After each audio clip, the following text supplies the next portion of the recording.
뭔가 너무 당연한 건데 보지 못하는 경우가 되게 많아요. 왜 내가 여기를 왜 샀지? 이런 경우가 되게 많거든요. 그래서 사기 전에 반드시 봐야 돼. 그러니까 이게 부동산이 갑자기 올라가거나 아니면 투자를 하는데 뭔가 사람들이 부자가 됐다 아니면은 올라간다 라는 얘기를 들으면은 군중심리가 발동하는 것 같아. 와!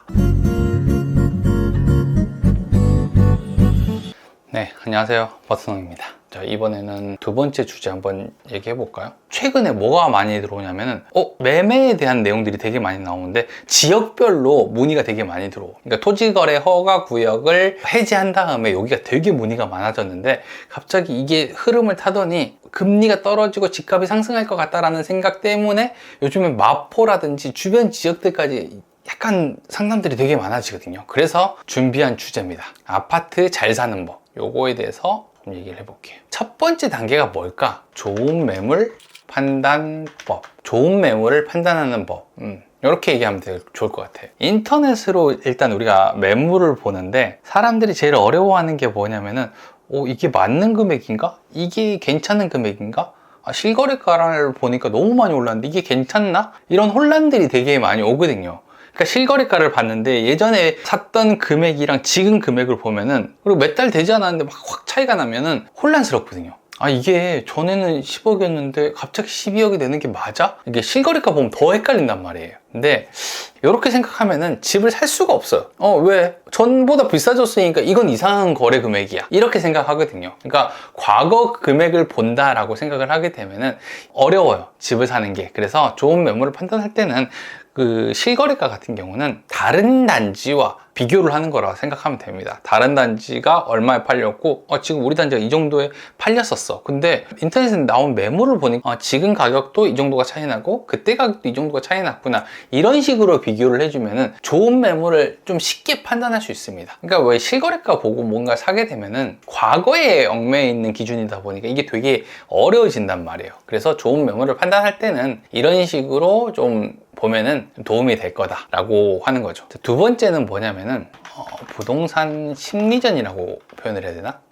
발품. 두 번째 단계 부동산 심리전. 발품을 팔아라. 아파트 산다라고 하면은 발품 팔라는 얘기 되게 많이 하거든요. 이때는 진짜로 집을 보러 가는 것도 되게 중요한 부분이 맞아. 동네도 보고 집도 보고. 근데 부동산에서 중요한 거는 사람과 거래를 하는 거다 보니까 심리적인 요소가 되게 중요하거든요. 우리가 거래되는 과정을 보게 되면은 파는 사람이 이렇게 있고 사는 사람이 이렇게 있는데 가운데 중개사가 있잖아요. 그러면은 이 중개사라는 사람이 나한테 도움이 될 수도 있고 혹은 적이 될 수도 있다는 거죠. 그래서 이 심리전이란 걸 잘 알아야 되는데 양쪽을 중개하다 보니까 모두 좋게 할 수 있는 방법을 만들 수는 없거든요. 그러면은 이 관계를 잘 활용을 하는 거죠. 공인중개사랑 친해지는 것도 되게 중요한 관계 형성이에요.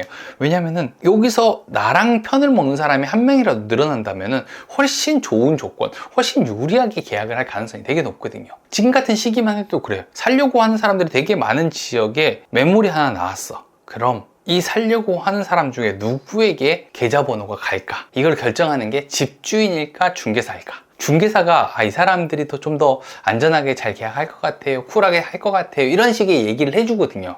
그러니까 이런 말을 해주는 공인중개사랑 관계를 되게 중요하게 생각을 해야 되는 거거든요. 그러니까 발품을 팔 때 내가 집을 보는 것도 있지만 관계를 만들어 나간다. 이 심리전에서 약간 유리한 위치로 올라간다라는 생각을 해주면 되게 좋아요. 그래서 이런 심리전에서 좀 유리한 위치로 올라가는 게 좋은 아파트를 사는 방법 중에 하나죠. 또 실제로 현장에 가보면은 아직 광고에 올리지 않은 매물 아니면은 내가 인터넷에 올라와 있는데 놓쳤던 부분들도 있을 수 있거든요. 그런 것들도 같이 하기 때문에 이 심리전을 좀 잘 활용했으면 좋겠어요. 이게 되게 중요한 부분이거든요. 자, 세 번째 아파트를 잘 사는 방법이 뭘까?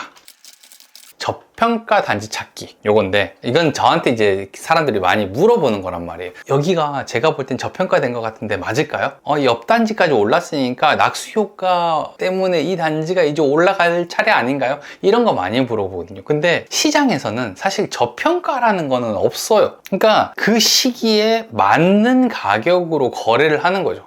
그렇잖아요. 여기가 저평가돼 있다, 저기가 저평가돼 있다라고 하면은 거기는 사람들이 선택을 안 한 거거든요. 물론 이런 건 있어요. 시기적으로 맞출 수 있는 경우는 좀 있어요. 이게 어떤 거냐면은 지금 같은 경우에 강남이 올라갔는데 금리가 인하되면서 사람들이 부동산을 매매하려는 욕구가 올라가고 있어. 그러면은 마포가 저평가돼 있네? 빨리 가자. 약간 이런 것들은 있을 수가 있죠. 왜 심상치 않잖아요. 사람들이 막 살려고 하다 보니까 저평가돼 있다 하는데 사실 이거는 시기에 맞춰서 이제 일어날 수 있는 거고 보통의 경우에는 저평가 단지는 없어요. 그냥 그 시장의 객관적인 평가죠. 그러니까 이거를 인정하고 나면 되게 마음이 편해지거든요. 사람들이 되게 많이 실수하는 게 뭐냐면은 다른 사람들보다 좀 싸게 사가지고 비싸게 팔고 싶어 하는 마음이 되게 커요. 그러다 보니까 내가 필요한 시점에 여기가 저평가돼 있는데 라고 생각을 하는 곳을 자꾸 찾아가는데 안 좋은 데를 찾아가는 사람들이 훨씬 많아요. 왜 여긴 저평가된 것 같거든요. 요 앞까지는 많이 올랐는데 여기서 좀만 더 가다 보니까 괜찮아. 여기서부터는 저평가돼 있으니까 금방 이것도 올라갈 거야.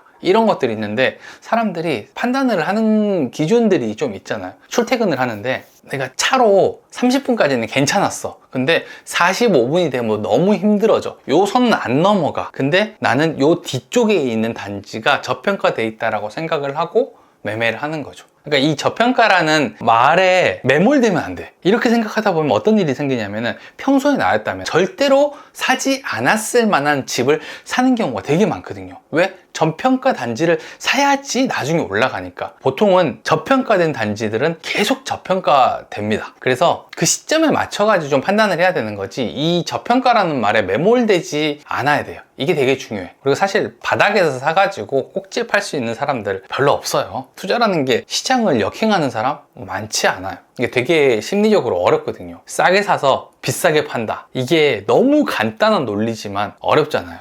주식만 봐도 그렇잖아요. 제 주식도 모두 파란색입니다.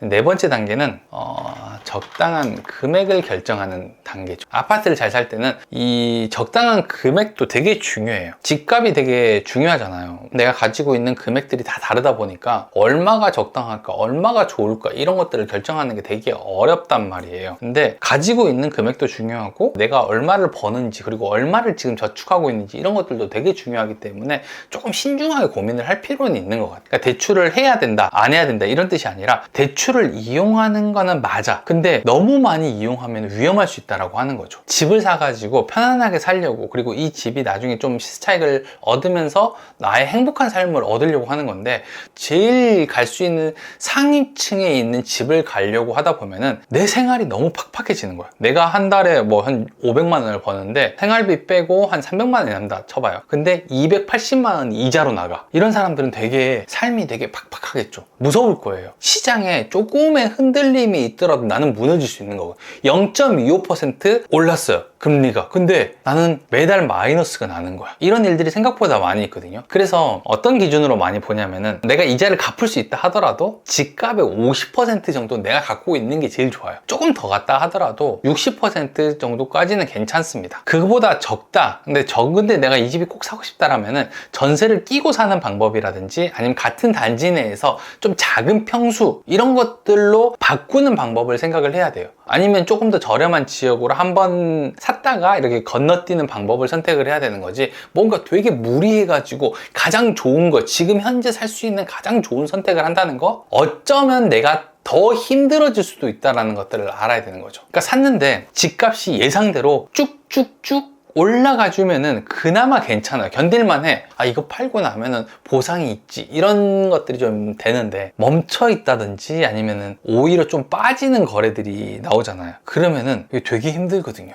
그래서 대출을 좀 안전하게 활용하라는 거예요. 너무 많이 대출을 받아가지고 제일 좋은 선택을 하는 경우가 결과가 제일 좋으면 좋겠지만 사실 시기별로 꼭 그렇지는 않거든요. 이건 무조건 올라야 된다라는 결과가 만들어져 있어야지 가능한 방법이. 근데 보통의 우리 같은 평범한 사람들은 나를 극한으로 몰아냈을 때 버틸 수 있느냐?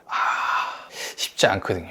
그래서 이제 아파트를 잘 사는 방법은 요 4가지로 생각을 하면 돼요. 일단 좋은 매물을 판단하고 그다음에 부동산의 심리전을 잘 활용하는 게 좋습니다. 그리고 저평가에 매몰되지 않아야 돼요. 그리고 마지막에 대출을 나에게 맞는 적당한 금액을 잘 선택을 해야지 좋은 아파트를 잘 살 수 있게 되는 거죠. 제가 정리를 했을 때는 이 정도가 제일 중요한 것 같아요. 어떤 단지가 더 좋냐, 어디가 더 좋냐 이런 것들은 이제 후의 문제죠. 그 다음에 내가 공부를 하다 보면은 몇 가지로 추려지거든요. 그 추린 거 안에서 결정을 할 수 있는데 요게 기본적으로 있어야 돼. 사기 전에 반드시 봐야 돼. 요거는 내가 지금 선택하는 게 이 안에 혹시 들어있다라고 하면은 나 지금 쫓겨서 뭔가 조급해서 결정하는 경우가 되게 많아. 그래서 이런 결정이면 잠깐 쉬는 게 더 낫겠다 라고 생각을 해도 될 것 같아. 그러니까 이게 뭐 약간 그런 건 있어요. 이렇게 부동산이 갑자기 올라가거나 아니면 투자를 하는데 뭔가 사람들이 부자가 됐다 아니면은 올라간다 라는 얘기를 들으면은 군중심리가 발동하는 것 같아. 와